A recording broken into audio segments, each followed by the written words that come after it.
میرے نبی نے فرمایا تمہیں سب سے بڑے کبیرہ گناہ بتاؤں؟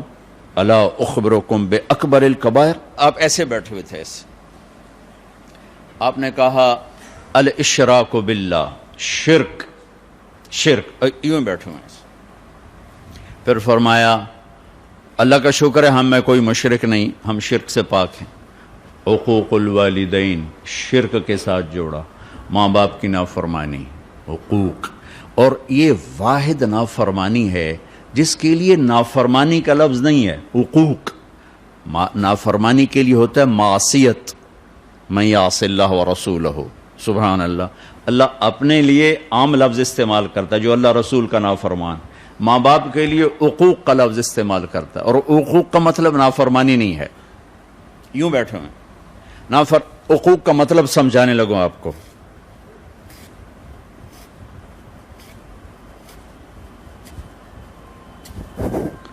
اس کو حقوق کہتے ہیں، کسی چیز کو پرزے کر دینا، تباہ و برباد کر دینا. اللہ اکبر. اللہ یوں کہہ رہا ہے ماں باپ کی نافرمانی تمہیں ایسے پرزے کر دے گی، ایسے تباہ و برباد کر دے گی. ہاں اگر وہ نافرمانی کا کہیں پھر نہیں ماننی، ماں ہی کہے رشوت لے آ، وہ نہیں ماننی. لیکن شریعت کے اندر ماں باپ کو تنگ کرنا یہ نتیجہ ہے اس کا، تو پرزے ہو جاتا ہے.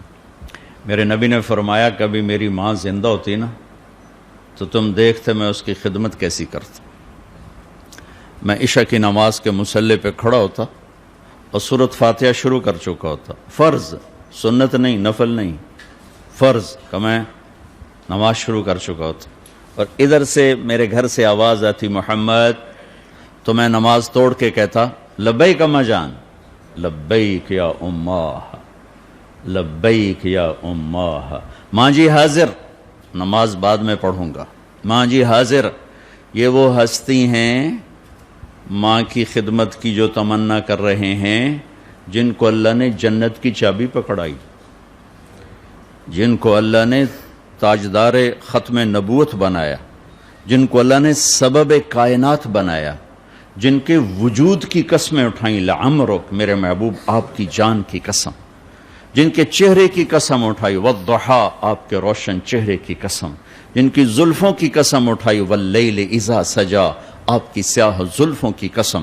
جن کے شہر کی قسم اٹھائی، وہذا البلد الامین. جن کی زبان سے نکلے بول کی قسم اٹھائی، لعمرک انہم لفی سکرتہم یعمہون. جن پر اترنے والی کتاب کی قسم اٹھائی، تورات، زبور، انجیل کی قسم نہیں اٹھائی. قاف والقرآن المجید.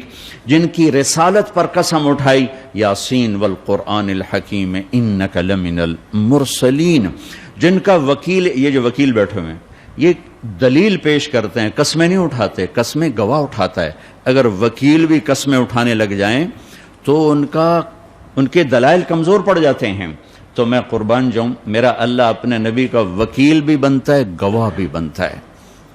وکیل بن کے دلائل دیتا ہے اور گواہ بن کے قسمیں اٹھاتا ہے. دونوں کام اکٹھے ہی، ادھر گواہ الگ ہوتا ہے، وکیل الگ ہوتا ہے. تو وکیل قسمیں پہ نہیں آتا، دلائل پر آتا ہے، اور گواہ قسم اٹھاتا ہے. تو میرا اللہ دونوں کام اکٹھے کر رہا ہے. والنجم اذا ہوا، گواہ بن رہا ہے. مجھے اس ستارے کی قسم، پورے ستاروں کو، نظام کائنات کی قسم، ان گھومنے والے ستاروں کی قسم، ما ضل صاحبکم وما غوا. یہ اللہ تعالیٰ گواہی دے رہے ہیں. پھر اب وکیل بن رہے ہیں. ما ينطق عن الهوى ان هو الا وحی یوحى علمه شدید القوى ذو مرة فاستوى وهو بالافق الاعلى ثم دنا فتدلى فكان قاب قوسين او ادنى فاوحى الى عبده ما اوحى ما كذب الفؤاد ما راى افتمارونه على ما يرى. وکیل بھی بنتا ہے، گواہ بھی بنتا ہے. وکیل صفائی بھی بنتا ہے اور گواہ بھی بنتا ہے. یہ وہ ہستی ہیں جن کو اللہ تعالیٰ نے، یہ تو سارے چھوٹے فضائل ہیں، یہ وہ ہستی ہیں جن کے آگے سے اللہ نے سارے پردے ہٹا کر اپنا آپ دکھا دیا. پیچھے گلکڑی رہ گئی. موسیٰ علیہ السلام نے کہا تھا ایک دفعہ دکھاؤ تو صحیح. تو اللہ نے ایک تجلی ڈالی تو 40 دن ہوش نہیں آیا, اور یہاں سارے پردے اٹھا کر آپ نے ایک دفعہ جبریل سے پوچھا تو نے اللہ کو دیکھا؟ کہ یا رسول اللہ دیکھنا, اگر میں ان نور کے پردوں کے قریب بھی چلا جاؤں تو جل کے خاک ہو جاؤں. اور وہ سارے پردے اٹھا کر حبیب اللہ اور اللہ آمنے سامنے ہم کلام ہو رہے ہیں. آپ ان کا مقام تو دیکھو. لقد جاءکم رسول من انفسکم, ایسی ہستی میں نے آج تک پیدا ہی نہیں کی. من انفسکم, انفسکم, کہ حسن یوسف بھی جن کے سامنے غلام بن کے گر گیا, اور کائنات جن کے ذات کے سامنے سکڑ کے باندی بن گئی. اور دیکھو نا, ایک میری پسند کا لیول ہے, ٹھیک ہے, ایک جہاں-زیب کی پسند کا لیول ہے, ایک صدر پاکستان کی پسند کا لیول ہے, ایک کسی اللہ کے عارف محبوب مقرب کی پسند کا لیول ہے. تو بڑھتا جائے گا نا. اللہ کی پسند کا لیول کوئی قائم کیا جا سکتا؟ تو جسے اللہ کہے آپ میرے حبیب ہیں, وہ کیا چیز ہوگی؟ جیسے اللہ اپنی ہر صفت میں لامحدود ہے تو اپنی پسند میں بھی لامحدود ہے, تو جسے انہوں نے چنا وہ کیسے ہوں گی؟ میری زبان کیا کہہ سکتی؟ من انفسکم, من انفسکم. ایسا ہے کوئی ہے کائنات میں؟ ایسا ہے کوئی چیزوں کو بنایا ایسے؟ ہاں, بنانے میں تو سب سے پہلے بنایا, ظہور سب سے آخر میں ہوا. ابو ہریرہ نے پوچھا یا رسول اللہ آپ نبی کب بنے تھے؟ تو اس کا جواب ہے 40 سال کی عمر. تو آپ نے کہا ابو ہریرہ ابھی آدم کی مٹی کٹھی نہیں ہوئی تھی کہ میں نبی بن گیا تھا.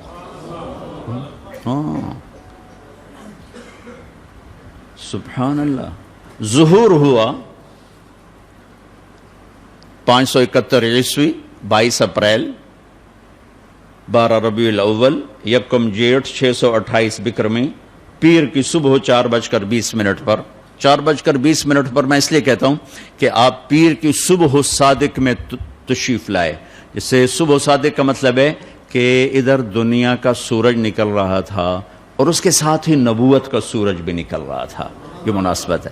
ادھر دنیا کے اندھیروں کو دور کرنے کا سامان ہو رہا تھا اور ادھر دل کے اندھیروں کو دور کرنے کا سامان ہو رہا تھا.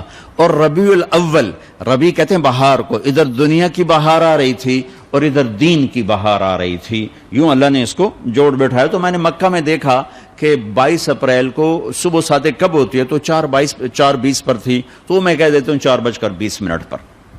مطلب یہ کوئی پیچھے سے لکھی ہوئی بات نہیں ہے. اس وقت تو گھڑیاں نہیں تھی, گھنٹے نہیں تھے. اب میں اضافہ کر سکتا ہوں کہ 22 اپریل کو 4:20 پر صبح صادق ہوتی ہے. لقد جاءکم رسول من انفسکم, ایسی ہستی ہیں کہ کوئی ان جیسا ہے نہیں. پھر دوسرا ہے لقد جاءکم رسول من انفسکم. اس آیت, اس لفظ کو دو طرح پڑھ سکتے ہیں. ہم پڑھتے ہیں من انفسکم, میں افریقہ گیا وہاں پڑھتے ہیں من انفسکم. انفس کا مطلب بتا دیا کہ ایسا کوئی ہے, ایسا کوئی ہے, کوئی دکھاؤ, کوئی دکھاؤ, کوئی دکھاؤ. من انفسکم کا مطلب ہے ایسا خاندان کسی کا ہے, ایسا نسب کسی کا ہے, ایسا گھرانہ کسی کا ہے, ایسی عالی شان نسبت کسی کے پاس ہے.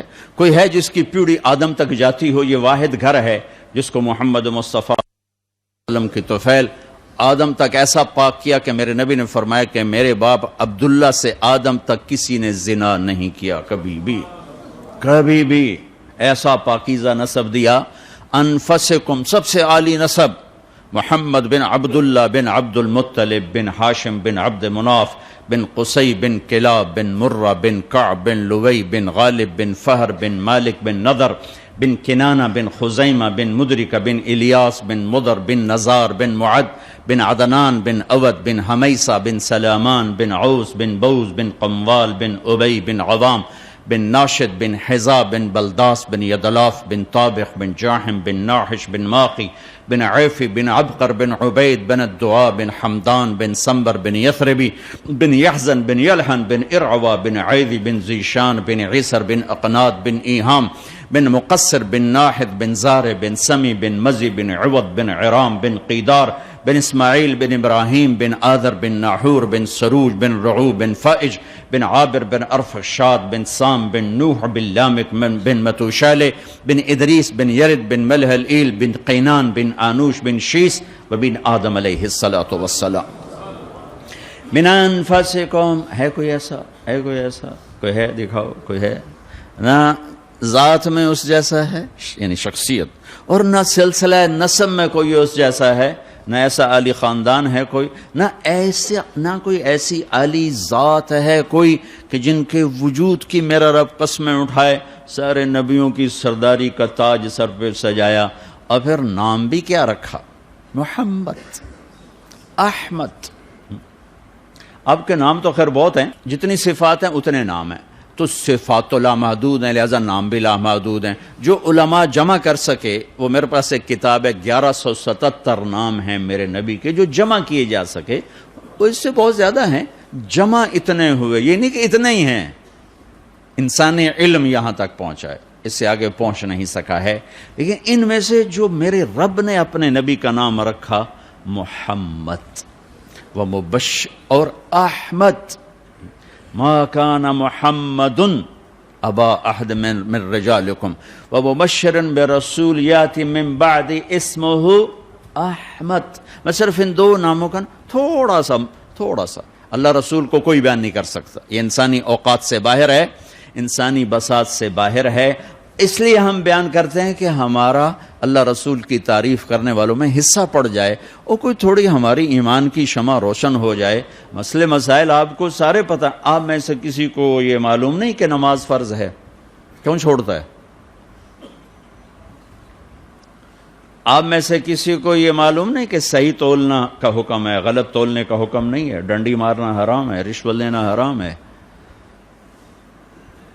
تو میں فتوے کی زبان نہیں بول رہا، میں اللہ رسول کے عشق کی زبان بولنا چاہتا ہوں کہ عشق آدمی کو بہت کچھ کروا دیتا ہے، عقل حیران رہ جاتی ہے۔